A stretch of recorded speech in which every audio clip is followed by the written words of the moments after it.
Keshod ST depot દ્વારા ગરમીથી બચવા પેસેન્જર માટે શરબતની વ્યવસ્થા કરવામાં આવી છે। સમગ્ર વાત કરવામાં આવે તો કેશોદ એસટી ડેપો દ્વારા અવનવી સેવાકીય પ્રવૃત્તિઓ કરવામાં આવી રહી છે। સ્વચ્છતા અભિયાન અંતર્ગત સમગ્ર ડેપોને સ્વચ્છ રાખવાનું કાર્ય ચાલી રહ્યું છે। ભારત વિકાસ પરિષદની સાથે રાખી વૃક્ષારોપણ કરવામાં આવી રહ્યું છે। પેસેન્જરની સુવિધા માટે અનેક કાર્યો ડેપો મેનેજર ભીલ દ્વારા પાર્સલ સર્વિસ વિભાગ સાંભળતા સિદ્ધાર્થસિંહ રાયજાદાના પ્રયત્નોથી કરવામાં આવી રહ્યા છે, જેને લઈને સમગ્ર ગુજરાતમાં કેશોદ એસટી ડેપોએ પ્રશંસા પ્રાપ્ત કરી છે।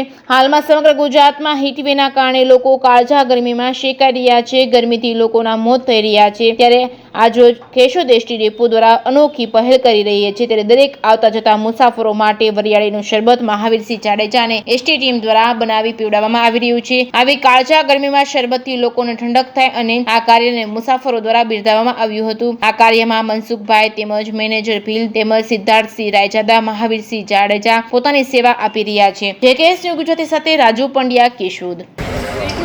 હું stand incharge Mansukhbhai Singal, ST depot Keshod, GSRTC દ્વારા જુનાગઢ વિભાગ કેશોદ ડેપો ખાતે depot manager Shri E G સાહેબ તેમજ સ્ટેન્ડ ઇન્ચાર્જ મનસુખભાઈ સિંગલ અને રાયજાદાભાઈ આ ડેપો ખાતે ઉનાળાની કાળઝાળ ગરમી હોય જેના કારણે 44 ડિગ્રી તાપમાનના કારણે મુસાફરો તેમજ સ્ટાફને શરબત વિતરણનું કાર્યક્રમ રાખેલ છે, જેમાં વરિયાળી અને સાકર દ્વારા શુદ્ધ બનાવેલ હોય અને આ મુસાફરોને રાહત મળે તેમજ અમારા ડ્રાઈવર, કંડક્ટર તથા મેકેનિક સ્ટાફ તમામને રાહત મળે એના માટે શરબતનું વિતરણનું કાર્યક્રમ આજ રોજ કેશોદ ડેપો ખાતે રાખવામાં આવેલ છે।